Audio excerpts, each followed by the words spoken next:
Hi friends, మొదటిసారి మన channel యొక్క వీడియోని మీరు చూస్తున్నట్లయితే దయచేసి సబ్స్క్రైబ్ అయితే చేసుకోండి. ఇలాంటి మరిన్ని వీడియోస్ కోసం మన ఛానల్ను తప్పకుండా ఫాలో అయితే అవ్వండి.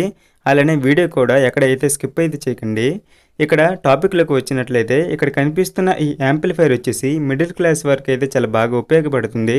ఎందుకంటే మన ఇంట్లల్లో మనకి పాత హోమ్ థియేటర్ స్పీకర్స్ అయితే ఉంటాయి కదా, హోమ్ థియేటర్ పాడైపోయినప్పుడు ఆ స్పీకర్స్ అనేవి ఎందుకు పనికిరావన్నమాట. అలాంటప్పుడు మీరు ఇటువంటి యాంప్లిఫైర్ కొనుక్కున్నారనుకోండి, ఆ యాంప్లిఫైర్కి ఈ స్పీకర్ని అటాచ్ చేసి మీరు ఆ స్పీకర్స్ని ఒక హోమ్ థియేటర్లా యూస్ అయితే చేసుకోవచ్చు అనమాట. ఇక్కడ కనిపిస్తున్న ఈ యాంప్లిఫైర్కి ఒక రిమోట్ అయితే రావడం అయితే జరుగుతుంది. ఈ రిమోట్ వల్ల మనం ఈ యాంప్లిఫైర్తో ఈ రిమోట్తోన ఆపరేట్ అయితే చేసుకోవచ్చు. ఇక్కడ మీరు చూసుకోవచ్చు, ఈ యొక్క యాంప్లిఫైర్కి అయితే మనం టీవీకి అయితే కనెక్ట్ అయితే చేసుకోవచ్చు అనమాట. టీవీ నుంచి ఈ యాంప్లిఫైర్కి మనం ఆర్సీఏ ఇన్పుట్ లేదా బ్లూటూత్ ద్వారా లేదా ఎటువంటి కనెక్షన్స్ ఆక్స్ పిన్ ద్వారా అయినా ఎటువంటి కనెక్షన్స్తో అయినా కూడా మనం టీవీ నుంచి ఈ యాంప్లిఫైర్కి అయితే మనం కనెక్ట్ అయితే చేసుకోవచ్చు. ఈ యాంప్లిఫైర్కి మనం 2 స్పీకర్స్ అయితే కనెక్ట్ అయితే చేసుకోవచ్చు అనమాట. ఒక స్పీకర్ వచ్చేసి 40 వాట్లు, అలానే ఇంకో స్పీకర్ వచ్చేసి 40 వాట్లు. ఈ 2 స్పీకర్స్ కలిపేసి మనం 80 వాట్ల దాకా అయితే మనకి ఈ యాంప్లిఫైర్ అనేది సపోర్ట్ అయితే చేస్తుంది.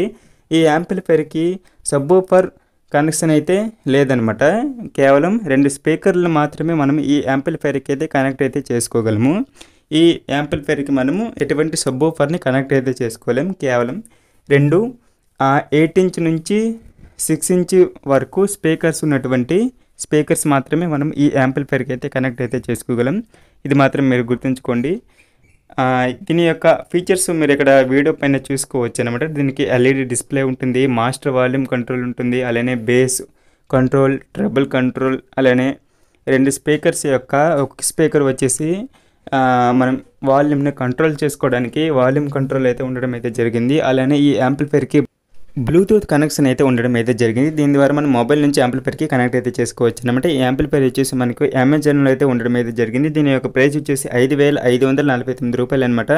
మీకు ఏమైనా డౌట్స్ ఉంటే కానీ కామెంట్ సెక్షన్లో కామెంట్ అయితే చేయండి. Thanks for watching. ఫ్రెండ్స్, మీకు ఈ యాంప్లిఫైర్ని టీవీకి కనెక్ట్ చేసుకున్నట్లయితే మీకు క్రిస్టల్ క్లియర్ ఆడియో రావాలంటే మాత్రం మీరు ఈ యాంప్లిఫైర్ని అయితే యూజ్ అయితే చేయాలి. ఎందుకంటే మనకి మార్కెట్లో దొరికే 4440 వంటి యాంప్లిఫైర్ని మీరు యూజ్ చేసినట్లయితే మీకు అంత క్రిస్టల్ క్లియర్ వాయిస్ అయితే రాదనమాట.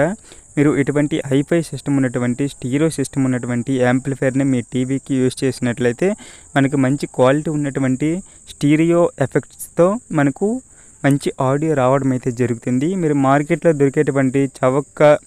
దొరికేటువంటి యాంప్లిఫైర్ని మీరు యూజ్ చేసినట్లయితే మీకు మంచి ఆడియో అవుట్పుట్ అనేది రాదనమాట. మీరు మంచి ఆడియో అవుట్పుట్ కావాలంటే మీరు అమౌంట్ కూడా అలానే పెట్టుకోవాలి. ఇలాంటి మరిన్ని వీడియోస్ కోసం మన ఛానల్ను తప్పకుండా సబ్స్క్రైబ్ అయితే చేసుకోండి. మీకు ఏమైనా డౌట్స్ ఉంటే కింద కామెంట్ సెక్షన్లో కామెంట్ అయితే చేయండి. మరిన్ని యాంప్లిఫైర్ అండ్ సబ్బూఫర్ అలానే ప్రొజెక్టర్ వీడియోస్ కోసం మన ఛానల్ను తప్పకుండా సబ్స్క్రైబ్ అయితే చేయండి. అలానే మీకు దేని గురించి అయినా డౌట్ ఉంటే కింద కామెంట్ సెక్షన్లో కామెంట్ అయితే చేయండి. నేను తప్పకుండా రిప్లై అయితే ఇస్తాను అనమాట. Thanks for watching. జై హింద్.